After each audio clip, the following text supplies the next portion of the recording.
And we're rolling. Welcome to Recorded Live from the English Valley's History Center. It's November 1st, 2025. Here's Jackie.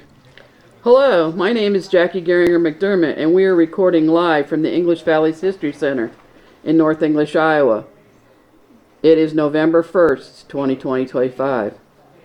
This diary was written by my great-great-aunt, Mary Elizabeth Claypool Wade, who was known as Libby Wade. She is 75 years old in August of 1950. And here is a picture of Libby when she was young.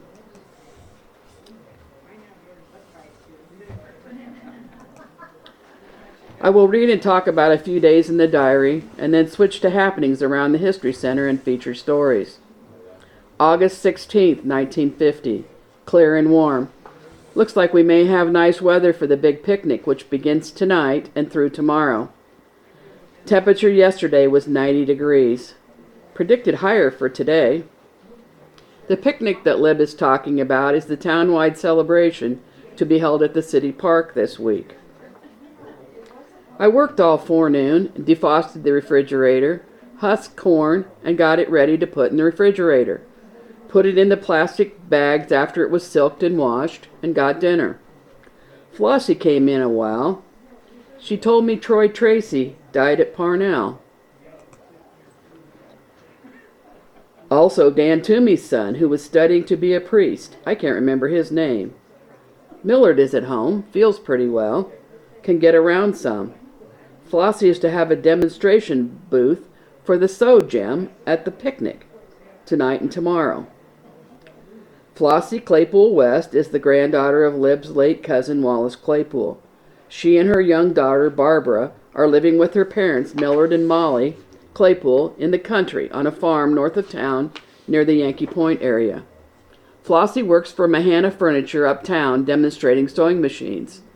They used to have a big tent for the businesses in town to show their merchandise, much like the Varied Industries building at the Iowa State Fair today, of course on a much smaller scale. Flossie is going to show the sewing machine at the Creamery picnic. And here is Flossie.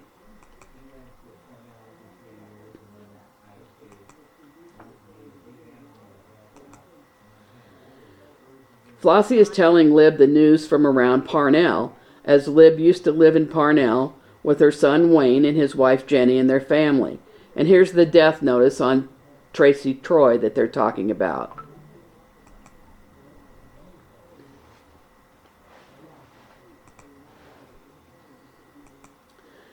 Flossie's father is Millard Fillmore Claypool, and he's been in the hospital for a long time now, but now he's home again.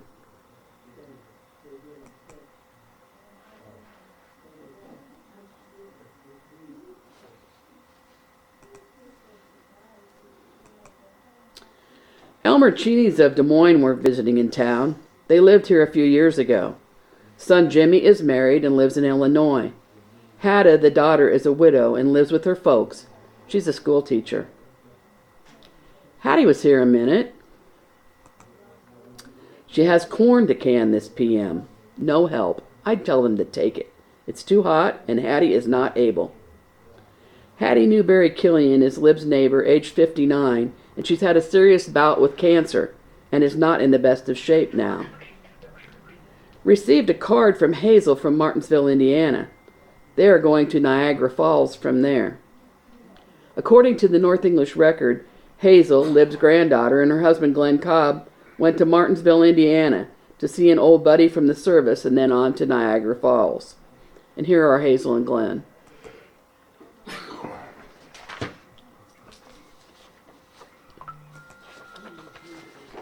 Flossie said Mary's girl has the measles. I sat out on the porch a few minutes. In the evening, a good many stopped to chat for a few minutes.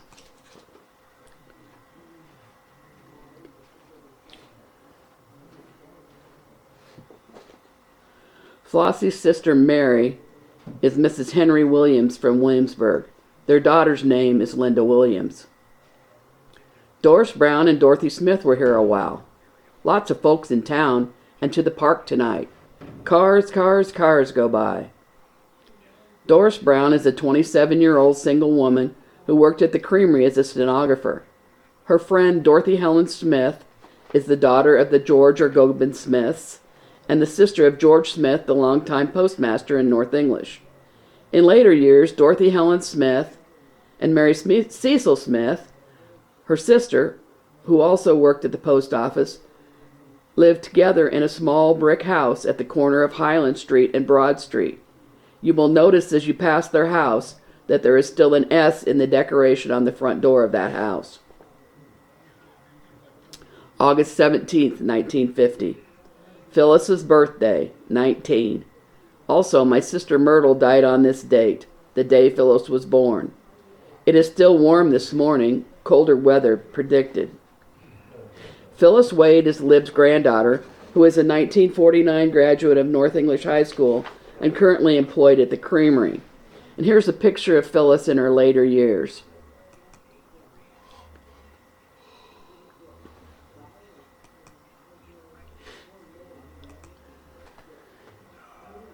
Sarah Myrtle Claypool Mall was Lib's only sister, and she has been gone for 19 years now. Myrtle is the mother in this picture with the Mall family.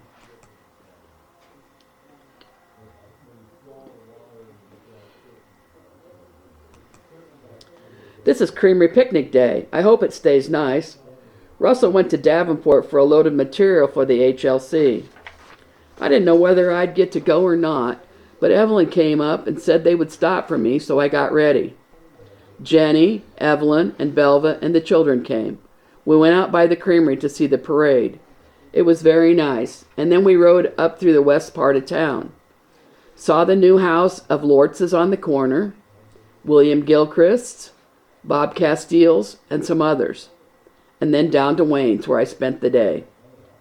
Jenny brought me home about 5. Hattie was here this morning. Russell was home for supper. He got back from Davenport about 5:30. He went out to get Mildred to bring her into the picnic this evening. It is quite cool tonight. A big change, for it was hot today. Russell bought a new cap. Bright red. Looks pretty well, I think.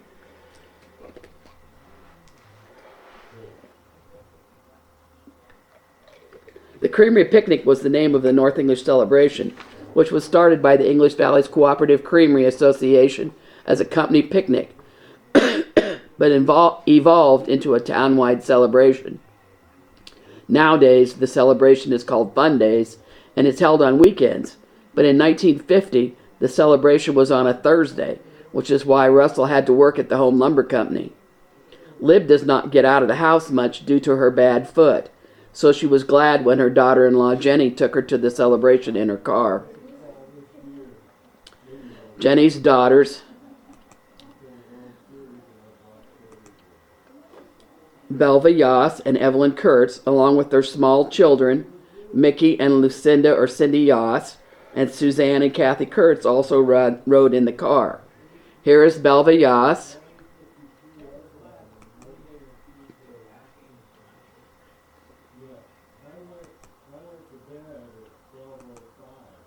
and Evelyn Kurtz.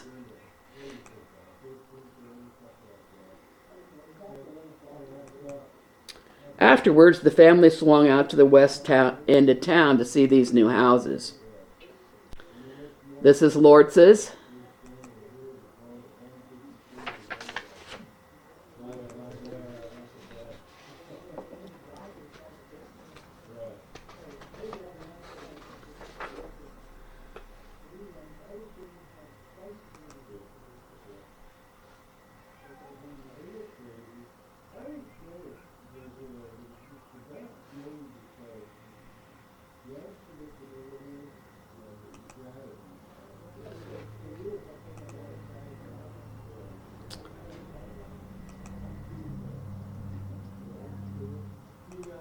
That one was Gilchrist. And this next one's going to be Castile's.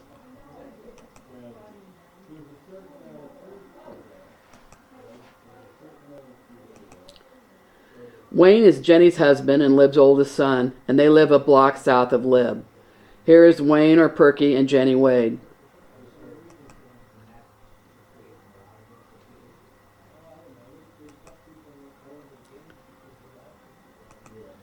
Lib's youngest son, Russell, who she lives with, went west of town to the Reese farm to pick up Mildred and bring her to the festivities. There's Russell.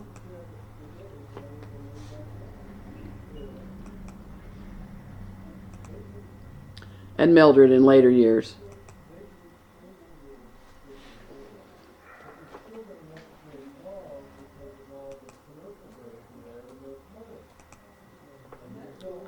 August 18th, 1950. Russell's birthday, 43. He was to go to Cedar Rapids today. My, but it is cold. It was 39 degrees at Spencer last night, and I don't know the temperature here, but it was a big change from yesterday. Jenny was up this morning, brought some potato salad and tomatoes, and I gave her a mess of corn. She told of Elsa Van Fleet. He had a severe stroke last evening. I saw him in the parade yesterday. His dog was doing tricks. Jumped over a cane and then over Mr. Van Fleet and then would sit up. Was well trained. Dr. Miller said his was the worst stroke he had ever had to care for. Russell came home about 9. He'd been to Sigourney for his chauffeur's license and now was going to Cedar Rapids. Mary Newhouse was in. She said that Mr. Van Fleet's trouble was heart attack.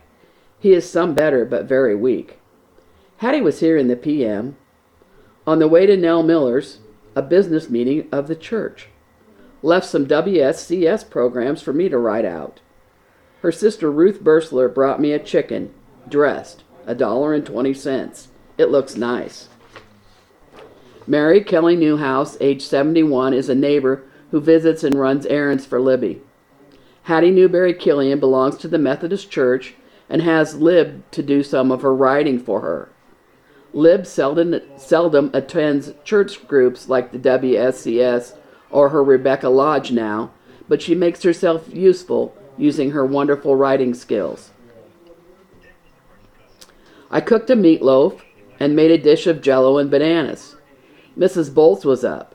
She likes to read the Record. Heard today that the Yankee Point Church was sold to the Mennonites for $800 to be moved to Parnell and used for a church. Maud was here this evening. Hattie came over. Russell is awfully tired. He had a card and letter from Anna. Went to bed early. Mrs. Perrin's little child was sick today. Thought to have polio. She lives in Mrs. Calvert's rooms. Elizabeth, or Lizzie Geiger Bolts, is Lib's neighbor who is 89 years old. And here's a picture of the Yankee Point Church that they're going to move to Parnell.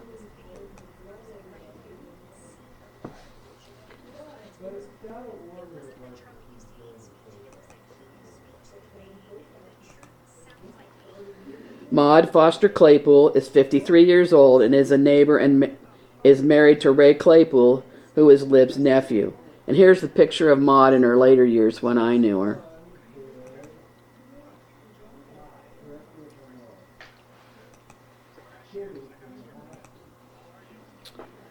Russell received a birthday card and a letter from his sister Anna Cray, who lives in Texas. Anna is on the right with her husband, Richard Cray.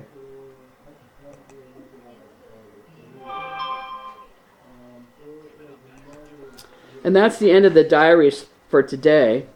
The English Valleys History Center promotes the rich history of the communities within the river valleys of the North, Middle, and South English rivers. It encompasses an area roughly served by the English Valley School District from Deep River to near Parnell and from Watcher to Kinross. This also includes the communities of Millersburg, North English, Webster, and South English. Please send donations to the English Valleys History Center, P.O. Box 70, North English, Iowa 52316. I had mentioned that Dennis Oliver and his sister from Williamsburg were the headliners for the 1950 Creamery Picnic program. Dennis Oliver was also named on the front page of this week's Hometown Current, which is now our local newspaper. The story was about his neighbor and protege, Kelsey Cox, becoming a licensed commercial pilot. Here is a copy of the story.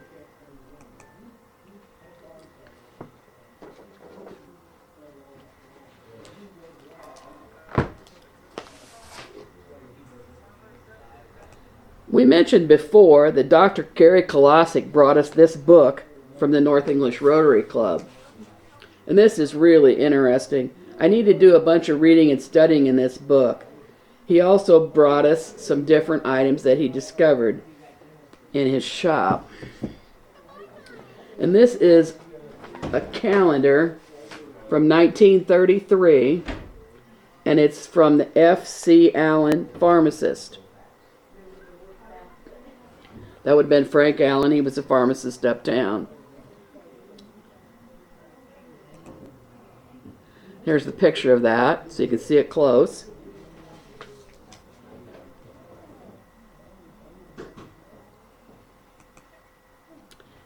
He also brought us this early picture of the English Valleys Cooperative Creamery Association. And notice the old-time vehicle that's in front.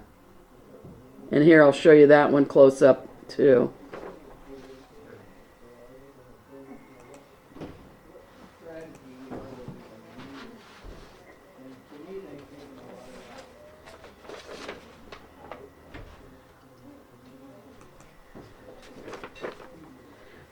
Okay, and the last thing from Gary was this placemat from the creamery. And notice the large route of the creamery down here. It says the largest creamery in the southeast, and that would mean southeast Iowa. Robert or Butch Wilkerson told Dave Jackson a story about using a full tank of gas to drive the big route, and then having to buy $1 worth of gas to get home. Reed Oil was the supplier for the creamery fuel, and Harry Reid gave him back a $1 bill and put that dollar on the fuel bill. The placemat also says over 2 million pounds of butter manufactured in 1954. I have heard that much of that butter was shipped to the cities.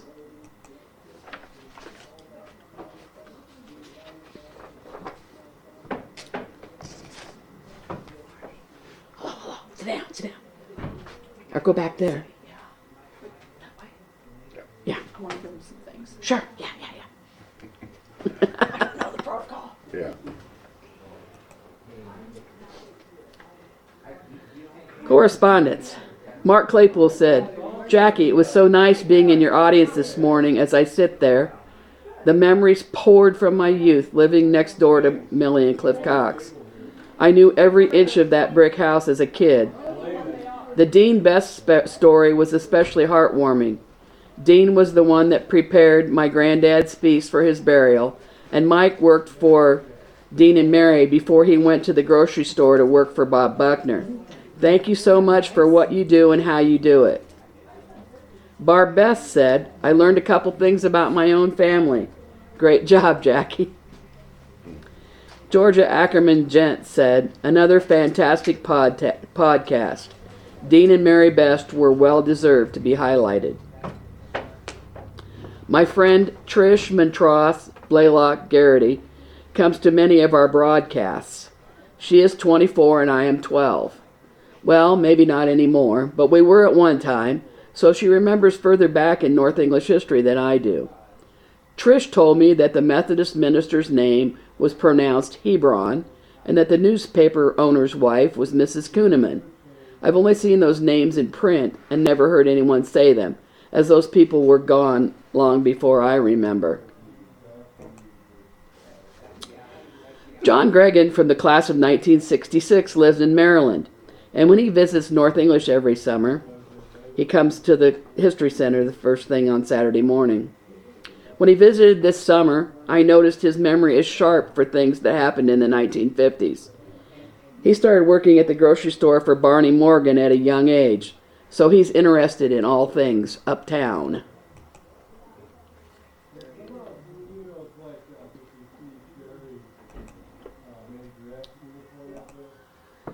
Trish Montross Blaylock Garrity also mentioned that the house where Mick and Rethel Dansdale lived, in the alley, was just north of Stroman's Implement, or behind and to the north of the malt shop. The house on that lot was remodeled from a chicken coop where Bertha Magoon kept her chickens when the Magoons lived at 115 West Clark. Trish lived in that house when she was in kindergarten before Mick and Rethel Dansdale lived in that home. The Dansdales were also the parents of Theresa Green from the Keswick area. And here's a picture of Mick and Rethel Dansdale.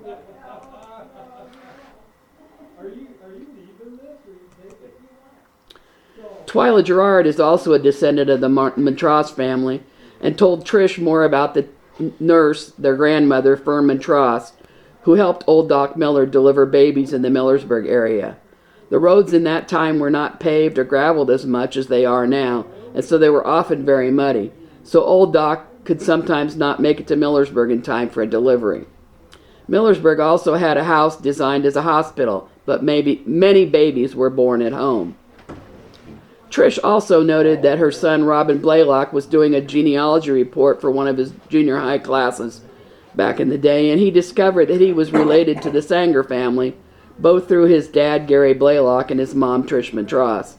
You might remember that Mary Sanger was the wife of Michael Miller Sr., the ancestor of old Doc Miller.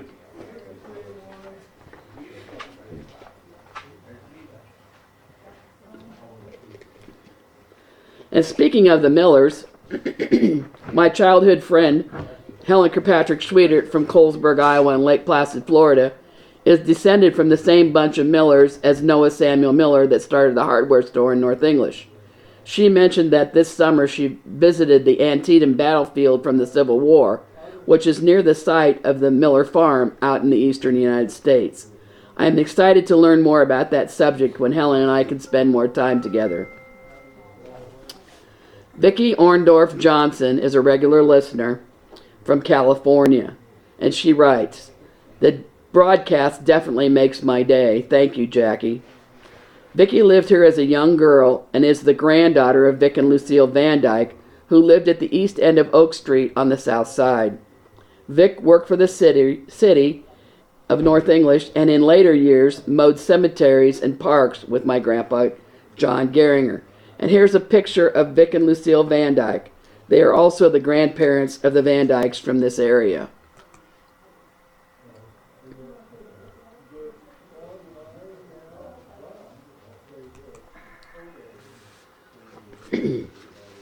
And since we talked about the Yankee Point Church this morning, this would be a good time to show the 1916 Yankee Point school picture, as it was just across the road from the church.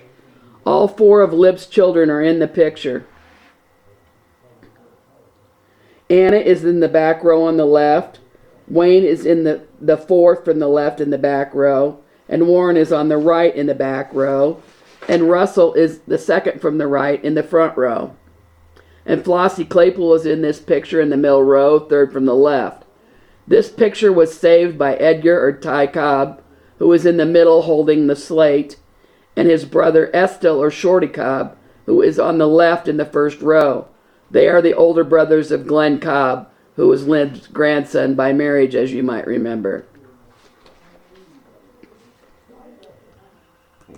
And here's that picture close up so you can look at it.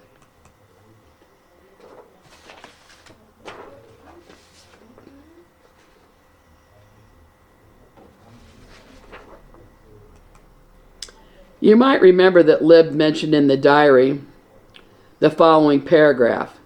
A gang of men, 100 or more, are working on the railroad, putting down new rails, etc., so that heavier freight can be hauled. They are camped down there and are going to the beer joints pretty often, I heard. I hope they don't get quarrelsome. We believe that one of those men working on the railroad was Tom Abbott from Warrens, Wisconsin. He was here working on the railroad in the early 1950s and was the boyfriend of my mother, Etheldean Keller. They broke up, and a couple years later she married my dad, John Francis Geringer. Tom Abbott returned to North English in 2003 and married my widowed mother. And here's a picture of Etheldean and Tom Abbott in 2015.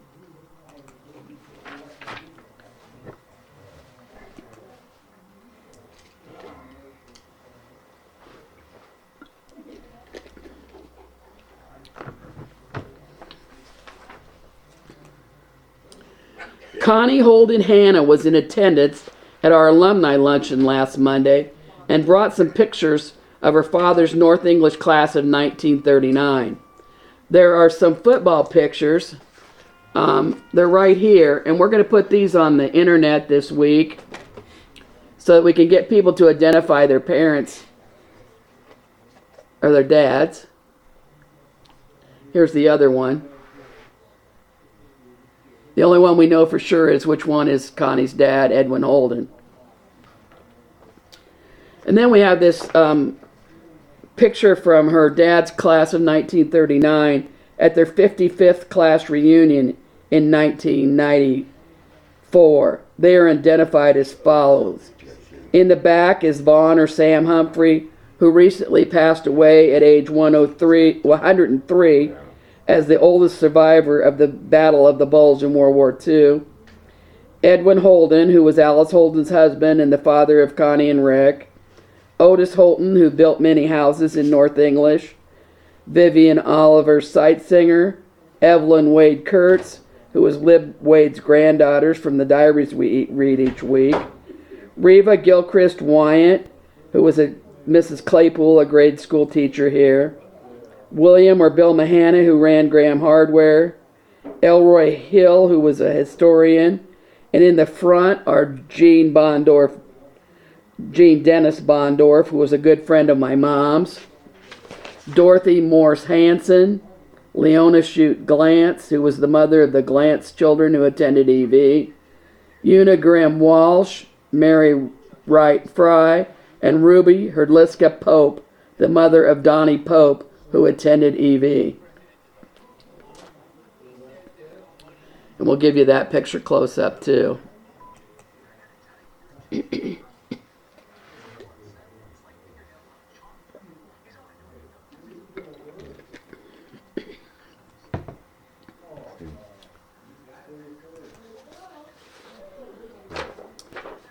The last History Center program for the year is Sunday, November 16th at 2 p.m. at the English Valleys History Center with Frank McCaw, and it's entitled Iowa's Civil War Generals. All are invited to attend these programs at no charge. Donations are accepted.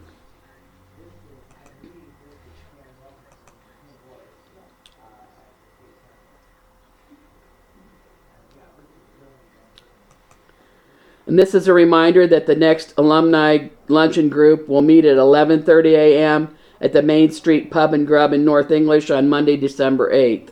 Please contact Linda Holden Carter or Alice Floring Stramer for reservations. We are also unpacking a large tote of items from Dean and Eloise Morse, the people who owned the Western Auto Store in North English. These items were donated by their daughter Geraldine or Jerry Hansen and her sister Cheryl. We are interested in learning about historical English Valleys items that you may wish to donate to the History Center. Please contact Dave Jackson, Scott Romine, or any board member to donate. And this morning, Connie Dennis walked in with some stuff to donate. So I'm anxious to see what she brought.